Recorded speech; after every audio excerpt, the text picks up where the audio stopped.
Hi guys, welcome back to my channel. ഞങ്ങളിന്ന് ഒരു get ടുഗദറിന് വേണ്ടിയിട്ട് വന്നതാണ്. ദിബോൻ്റെ 96 ബാച്ചിലെ ഫ്രണ്ട്സൊക്കെ ഒരുമിച്ച് കൂടുന്നതാണ്. അപ്പോൾ നമ്മളിവിടെ തിരഞ്ഞെടുക്കുന്നത് ചോള ഫാം റിസോർട്ട്സ് ആണ്. നല്ലൊരു കറൂച്ചിലാണ് ഇതിൻ്റെ ലൊക്കേഷൻ വരുന്നത്. ഞാൻ ആദ്യമായിട്ടാണ് ഇവിടേക്ക് വരുന്നത്. നല്ല സൂപ്പർ അറ്റ്മോസ്ഫിയറിൽ നല്ലൊരു അടിച്ചു പിടിക്കാൻ, ഫ്രണ്ട്സൊക്കെ ഫാമിലിയൊക്കെ ആയിട്ട് അടിച്ചു പിടിക്കാൻ പറ്റിയൊരു റിസോർട്ടാണ് ഇത്. അപ്പോൾ ഫാമിലി ആയിട്ടാണ് ഇപ്പോൾ ഞങ്ങൾ ഫങ്ഷൻ പ്രോഗ്രാം ചെയ്തത്. ഇവിടെ നമ്മൾ നൈറ്റ് പോയി സ്റ്റേ ചെയ്യാൻ പറ്റിയ കുറേ ചെറിയ ചെറിയ ഫാം ഹൗസ് ഉണ്ട് കേട്ടോ.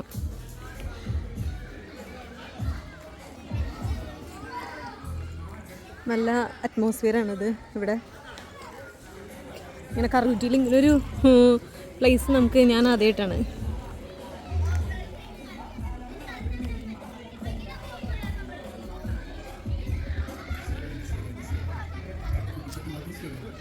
കുട്ടികൾ കളിക്കാൻ പറ്റി കുറേ.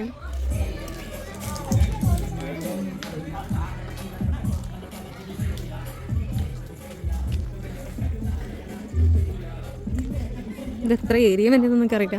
നോക്കട്ടെ, പോയി നോക്കാം.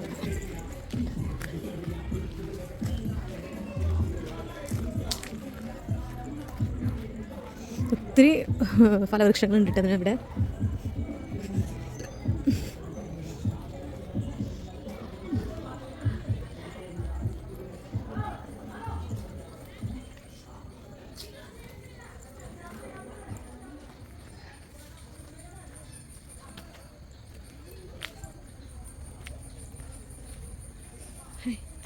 ഇവിടെ എന്താ നോക്കാം. ചിന്തിച്ചിരിക്കാനേ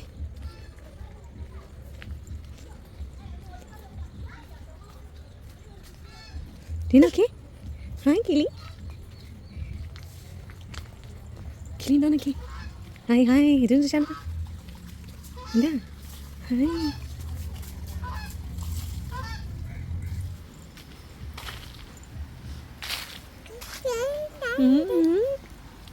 ദേ ബൂബു, ബൂബു ഉണ്ട്. ബൂബു, ദേ ബൂബു ഉണ്ടാ.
ഓരോരുത്തരായിട്ട് നിങ്ങൾക്ക് ഇഷ്ടമുള്ള ആക്ഷൻ കാണിച്ചിട്ട് നിങ്ങൾക്ക് തിരിച്ചു പോകുന്നതാണ്. അതേ കാരണം എന്താണെന്ന് വെച്ചാൽ നിങ്ങളുടെ ബാക്ക് സൈഡിലൂടെ ഞങ്ങൾക്ക് കാണണം. അതിന് വേണ്ടിയാണ് ഫ്രണ്ടിലേക്ക് വന്നിട്ട് തിരിഞ്ഞു പോകണം. അപ്പോൾ ഓക്കെ, ബോബി പ്ലീസ്.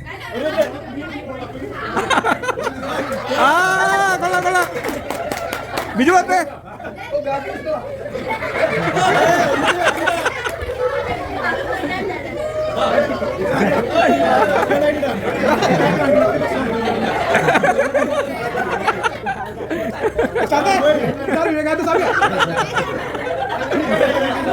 ജോജോ വാടാ ജോജോ പൊളിച്ച്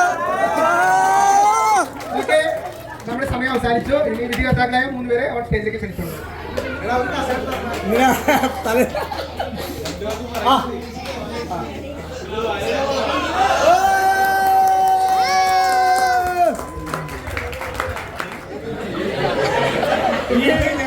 പ്രതീക്ഷിച്ചില്ല. എന്തായാലും വളരെ സന്തോഷപ്പെട്ട അല്ല ഒരു മിനിറ്റ്, ഇവരുടെ യൂട്യൂബ് നിങ്ങൾ കണ്ടിട്ടില്ലെങ്കിൽ ദിബു പറയുന്നതായിരിക്കും. നിങ്ങൾക്കിപ്പോ ഇവരെ മാക്സിമം സപ്പോർട്ട് ചെയ്യുക, ലൈക്ക് ചെയ്യുക, സബ്സ്ക്രൈബ് ചെയ്യുക, എല്ലാവരും നമ്മൾ പറയില്ലേ. അതുപോലെ ദിബുവിന്റെ ഏതാണ് യൂട്യൂബ് ചാനൽ ഒന്ന് പറയുക, അതുപോലെ നാണവും പറയുന്നതായിരിക്കും. നിങ്ങളിപ്പോ മാക്സിമം അവരെ സപ്പോർട്ട് ചെയ്യുക. നമ്മള് ആ കൊറോണയുടെ സമയത്ത് ഒരു 3-4 മാസം ജോലിയില്ലാണ്ട് വീട്ടിലിരുന്ന സമയത്ത് തമാശയ്ക്ക് തുടങ്ങിയൊരു യൂട്യൂബ് ചാനലാണല്ലോ. ദിബു പരമേശ്വരൻ എന്നാണ് യൂട്യൂബ് ചാനലിന്റെ പേര്. അങ്ങനെ ഒരു പ്ലാൻ ചെയ്ത് തുടങ്ങിയൊന്നുമല്ല. കൂടുതലും ക്ഷേത്രങ്ങളും പഴയ വീടുകൾ, ഒരു കൾച്ചറൽ ലെവലിലുള്ള വീഡിയോസാണ് കൂടുതൽ ചെയ്യുന്നത്. ഏകദേശം ഒരു 400ഓളം ക്ഷേത്രങ്ങളുടെ വീഡിയോ തകർന്നതും അധികം അറിയപ്പെടാത്ത ക്ഷേത്രങ്ങളുടെ വീഡിയോ ചെയ്തിട്ടുണ്ട്. ഒരു 25,000 സബ്സ്ക്രൈബേഴ്സ് ഉണ്ട്. ചെറിയ രീതിയിൽ വരുമാനം വന്നു തുടങ്ങിയിട്ടുണ്ട്. അത് പറ്റുമെങ്കിൽ എല്ലാവരും സപ്പോർട്ട് ചെയ്യാം. അടുത്തപടി അതുപോലെ